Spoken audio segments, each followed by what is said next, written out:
হয় নিশ্চয়কৈ মই বৰ্তমান উপস্থিত আছোঁ মৰিগাঁও জিলাৰ নিচেই কাষত নগাঁও জিলাৰ শিৱকুণ্ডত। আৰু এই শিৱকুণ্ডত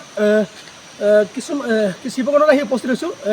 ইয়াৰ সমগ্ৰ পৰিৱেশ ইয়াত যিহেতু ডিচেম্বৰ মাহৰ পৰা গোটেই ডিচেম্বৰ মাহৰ পৰা আৰম্ভণি হয় জানুৱাৰী শেষলৈকে ইয়াত বহুত দূৰ দূৰণিৰ পৰা লোকে লোকাৰণ্যভাৱে খানা খাবলৈ বা পিকনিক প্লেচ হয় এটা।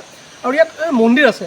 এই মন্দিৰটোত বিশ্বাস আছে মনৰ কামনা পূৰ কৰিবৰ কাৰণে এই মন্দিৰত আহি কিছুমান দান দিয়ে।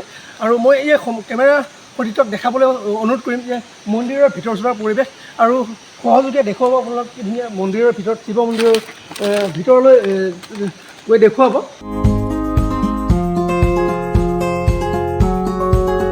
ইয়াৰ এটা জুৰি আছে যিটো জুৰি কুণ্ডৰ ওপৰৰ পৰা আহে, কিন্তু আমি তাত যাব নোৱাৰোঁ যিহেতু আবেলি প্ৰায় 4 বাজিছে। ইয়াত হাতীৰ অলপ ভয় আছে আৰু এই হাতীৰ ভয়ৰ কাৰণে তাত যাব নোৱাৰোঁ, কিন্তু যিমানবোৰ সম্ভৱ হয় এই জুৰিটো দেখুৱাবলৈ অনুৰোধ জনাওঁ মোৰ সহযোগী কেমেৰা পাৰ্চনক। তেওঁ ইয়াৰ সম্পূৰ্ণ দৃশ্য দেখুৱাব।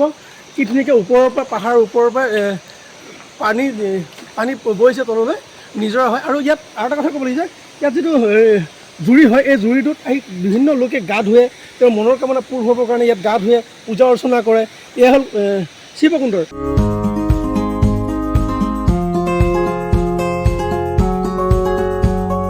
যাব বিচাৰিম যে শিৱকুণ্ডৰ আৰু এটা তললৈ যাব বিচাৰিম, যিহেতু বৰ্তমান মই পাহাৰৰ ওপৰত আছোঁ আৰু ইয়াৰ পাহাৰৰ ওপৰত গুচি আহিছোঁ অলৰেডি। মই পাহাৰৰ তলৰখিনি দেখুৱাম আৰু সহযোগীক দেখুৱাবলৈ অনুৰোধ জনাম যে পাহাৰৰ চাৰিওফালে কিমান এটা গভীৰ জংঘল হয়।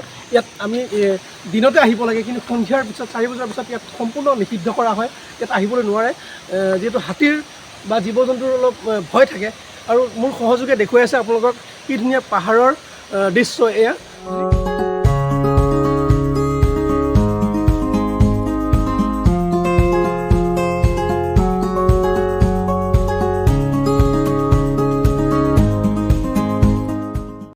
যিহেতু পাহাৰৰ তলত মই অলৰেডি নামি গুচি আহিলোঁ আৰু মই কৈছিলোঁ আপোনালোকে পাহাৰৰ যিটো তলৰ যিটো দৃশ্য, জুৰিৰ যিটো দৃশ্য, এই দৃশ্যটো আপোনালোক দেখুৱাম বুলি মই প্ৰতিশ্ৰুতি দিছিলোঁ।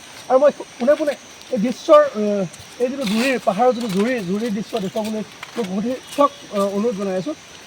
কি সুন্দৰ এটা পৰিৱেশ, কি সুন্দৰ এটা দৃশ্য যদি আপোনালোকে চাব। দেখুৱাই আছোঁ আপোনালোকক কি সুন্দৰ পৰিৱেশ। পাহাৰৰ ওপৰৰ পৰা পানী তলত পৰিছে আহি জুৰিৰ পৰা, আৰু এই কুণ্ডৰ পৰা পানী আহিছে, কিন্তু কোনো গম নাপায় যিহেতু ইয়াতে ওপৰৰ পৰা পানী আহিছে। এই কুণ্ডৰ পৰা অৰহৰ পানী পৰি আছে, ওপৰৰ পৰা পানী আহিছে, কিন্তু কুণ্ডৰ পৰা পানীখিনি চিধা তলত নামি আহে। আৰু ইয়াৰ সহযোগে দেখুৱাইছে আপোনাক কি সুন্দৰ দৃশ্য। তলৰ পৰা যদি সম্ভৱ হয় সহযোগ তলৰ পৰা নামি দেখুৱাবলৈ অনুৰোধ জনাম। কি সুন্দৰ পৰিৱেশ এয়া। পাহাৰৰ ওপৰৰ পৰা পানী নামি আহিছে। কৈছিলোঁ আপোনালোকৰ যিটো জুৰিৰ পানী যে আহি আছে, এই জুৰিটোৰ কাষতে মই আহি পাইছোঁ ইতিমধ্যে। আৰু এই জুৰিটো দেখা হৈছে কি ধুনীয়াকৈ পানী ওপৰৰ পৰা নামি আহিছে।